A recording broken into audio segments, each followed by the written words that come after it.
Picture this. You wake up before dawn, and the temperature is already climbing past 30 degrees Celsius. By noon, it will pass 45. There is no air conditioning. There is no shade for miles in any direction except the narrow strip along a single river. And yet, somehow, in this exact environment, one of the most sophisticated, longest-lasting civilizations in human history didn't just survive. It thrived for over 3,000 years. That's longer than the gap between us and ancient Rome. Longer than the gap between us and the birth of writing itself, in some calculations. And it happened in a place where the sun alone could kill an unprepared person in under a day. So here's the real question this video is going to answer. And it's not the question you'd expect. It's not, how did ancient Egyptians survive the heat? Plenty of animals survive heat. Lizards survive heat. The real question is this. What did living under the kind of relentless, life-threatening sun do to the ancient Egyptian mind? How did a civilization build its entire psychology, its religion, its daily schedule, its relationship with time itself, around a threat that never went away? Because once you understand that, you understand something about human psychology that still applies to you, right now, in whatever climate you're living in today. Let's start with the physical reality, because you need to understand exactly how dangerous this environment was before we get to the interesting part, the psychological part. The Egyptian desert, the region the ancient Egyptians called Deshret, the Red Land, could reach surface temperatures over 70 degrees Celsius in direct sunlight. Human survival without water in that kind of heat is measured in hours, not days. And this wasn't some remote corner of their world. This was the vast majority of the land surrounding the one thin ribbon of livable territory along the Nile. Think about what that means psychologically. Imagine growing up your entire life within sight of a landscape that could kill you within a day if you wandered too far from water. Not an abstract fear, like the fear of a distant war. A constant, visible, physical boundary. The desert wasn't a metaphor for danger to the ancient Egyptians. It was danger, sitting right there on the horizon, every single day of their lives. Modern psychologists have a term for what happens to human cognition under this kind of persistent, unavoidable environmental threat. It's called chronic environmental stress, and it does something specific to the brain. It doesn't just make people anxious in the moment. Over generations, it reshapes what an entire culture considers normal, safe, and worth organizing their whole society around. And that's exactly what happened here. The ancient Egyptians didn't just adapt their bodies to the heat. They built an entire civilization, architecturally, religiously, socially, as a direct psychological response to living beside something that could kill them. There's also a geographical detail that makes this psychological pressure even more intense than it might first appear. Egypt's habitable land made up roughly 3 to 5% of its total territory. The other 95% was, quite literally, death waiting on the horizon. No civilization in human history built something as enduring as Egypt did while living in such extreme proximity to an almost entirely uninhabitable landscape. That ratio alone tells you this wasn't a society that could afford to psychologically ignore its environment. It had to build its entire identity in constant negotiation with it. Here's where it gets interesting, because the first place this psychological adaptation shows up isn't in temples or pyramids. It shows up in something much more mundane, the daily schedule. Ancient Egyptian daily life followed a rhythm that modern productivity culture would call inefficient. Work began at first light, paused almost entirely during the hottest hours of midday, and resumed again as the sun began to lower. This wasn't laziness. This was a civilization that had learned, through countless generations of trial and fatal error, that fighting the heat directly was a losing strategy. The only winning strategy was surrender, organizing an entire society's rhythm around avoiding the enemy rather than confronting it. Now here's the psychological piece that most documentaries skip entirely. This midday pause wasn't just a practical break. Archaeological and textual evidence suggests it became deeply ritualized, associated with rest, reflection, and in many households, prayer. The ancient Egyptians didn't just avoid the sun during its most dangerous hours. They built meaning around the avoidance itself. This is a pattern psychologists still study today, and it has a name: ritualized coping. When humans face a threat they cannot eliminate, One of the most effective psychological strategies isn't fighting harder. It's converting the necessary retreat into something with cultural and spiritual significance. Instead of feeling like they were losing to the sun every single day at noon, the ancient Egyptians reframed that daily retreat as an act of wisdom, even devotion. Think about what that does to collective psychology over centuries. A behavior that starts as pure survival necessity slowly becomes identity. We are the people who honor the resting hour is a very different self-concept than we are the people who are too weak to work at noon. Same behavior, completely different psychological relationship to it. This same reframing logic extended into how Egyptian society organized labor on its largest projects. Contrary to the popular myth of endless forced toil under a merciless sun, records from workers' villages near major construction sites, Deir el-Medina being the best documented example, show organized rest days, medical leave for illness, and work schedules deliberately built around the seasonal and daily heat cycle.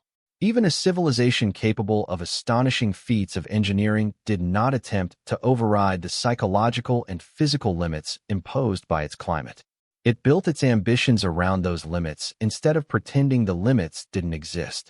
And this reframing pattern, turning an unavoidable limitation into a source of meaning and even pride, shows up again and again throughout Egyptian civilization once you start looking for it.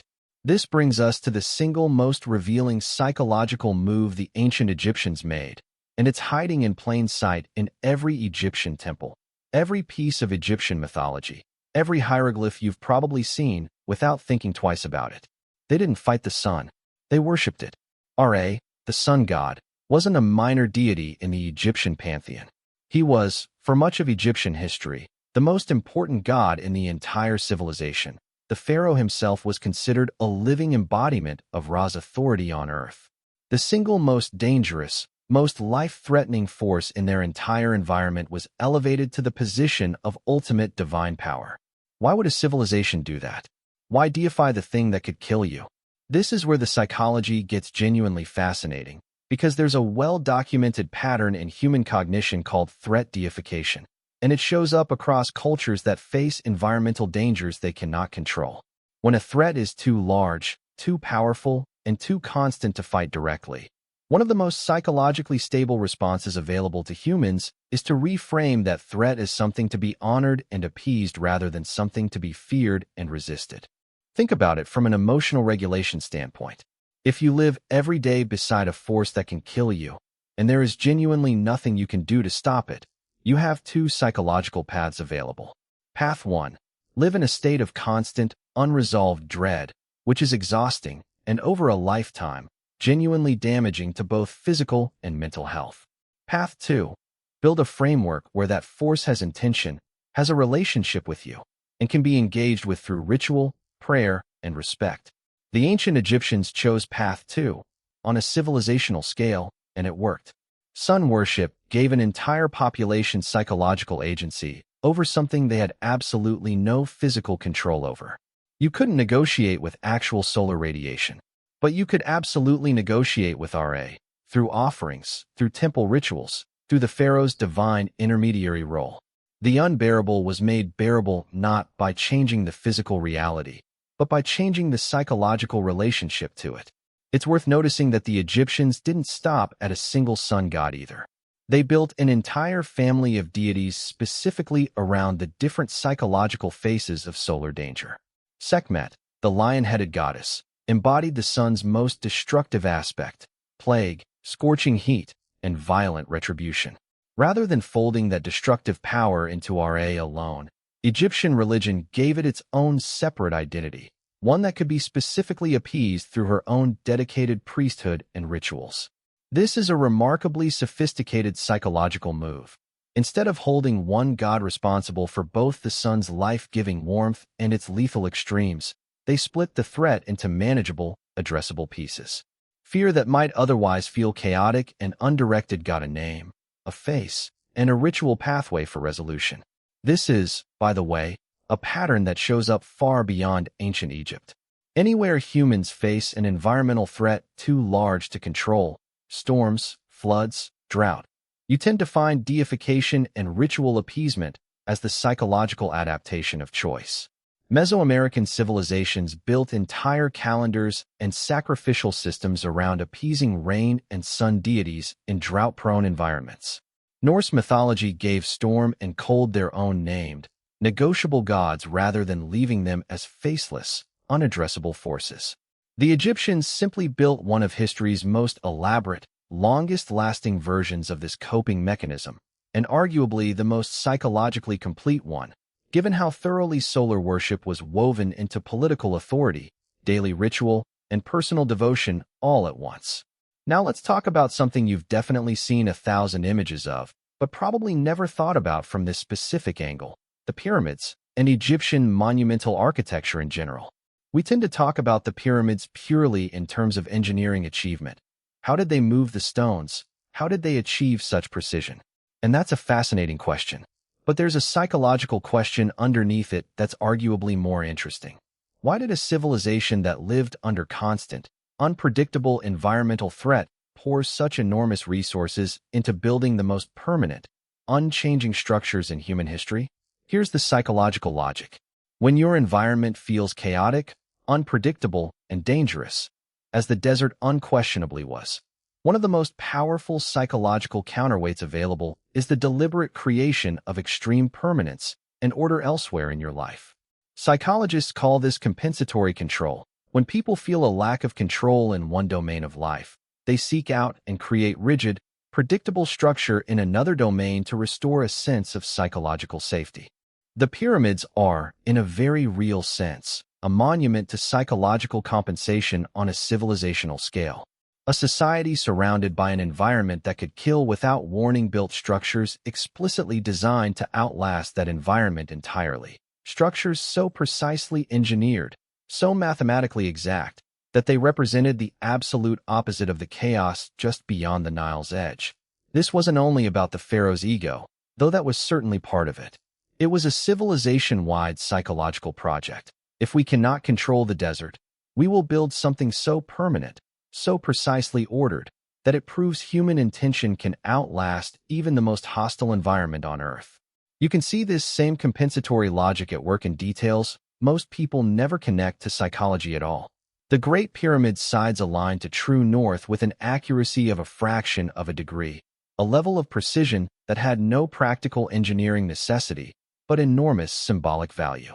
In a landscape defined by shifting sand and an unpredictable, life-threatening sun, aligning your most permanent structure to the single most fixed, unchanging point in the entire visible universe was a direct psychological statement. Everything around us may be dangerous and uncertain, but this will not move, ever. The temple complexes tell a similar story. Structures like Abu Simbel were positioned so precisely that the sun's rays would illuminate specific inner sanctuary statues only on exact calendar dates, twice a year, like clockwork, for thousands of years. Think about the psychological reversal happening there. The same sun that could kill an unprepared traveler within hours was, through architectural mastery, transformed into a reliable, predictable, almost cooperative participant in human ritual. The Egyptians weren't just building shelters from their environment. They were building proof, carved in stone, that the same force that threatened their lives could be understood, predicted, and even made to serve their purposes on their terms. This is a civilization-wide psychological project. If we cannot control the desert, we will build something so permanent, so precisely ordered, that it proves human intention can outlast even the most hostile environment on Earth. And it worked, in the most literal sense possible. 4,500 years later, those structures are still standing, while the political systems, languages, and daily rituals that built them have long since changed beyond recognition. The psychological need for permanence in the face of environmental chaos produced one of the only truly permanent things humans have ever built. Here's where we bring this back to you, because everything we've just covered isn't just ancient history trivia. It's a window into a pattern of human psychology that's still operating in your own life, right now, whether you've noticed it or not. Modern psychological research on heat and cognition has found something the ancient Egyptians clearly understood intuitively, thousands of years before anyone had the vocabulary to describe it scientifically. Sustained environmental stress doesn't just affect your body.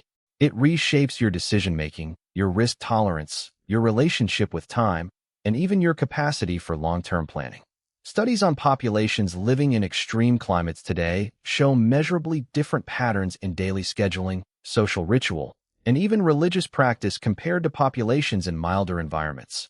Echoes of the exact same adaptive logic the ancient Egyptians developed independently 3,000 years ago through nothing but generational trial and error.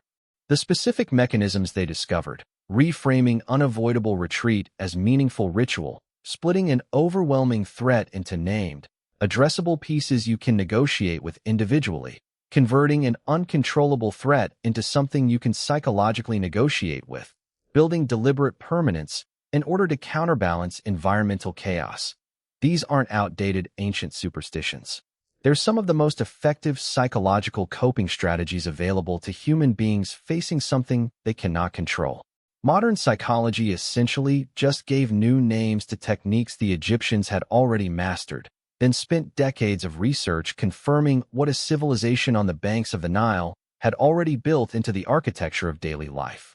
So the next time you feel like your environment, your job, your circumstances, something genuinely beyond your control, is something you simply have to endure, it might be worth asking the same question the ancient Egyptians answered, without ever writing it down explicitly. Not, how do I fight this? But, how do I build meaning, ritual, and a sense of permanence around what I cannot change? They didn't defeat the desert. Nobody defeats a desert. But they built one of history's longest-lasting civilizations directly beside it, by changing their own minds instead of trying to change the sun. And maybe that's the real lesson buried under 3,000 years of sand. The most sophisticated human survival strategy was never physical. It was psychological.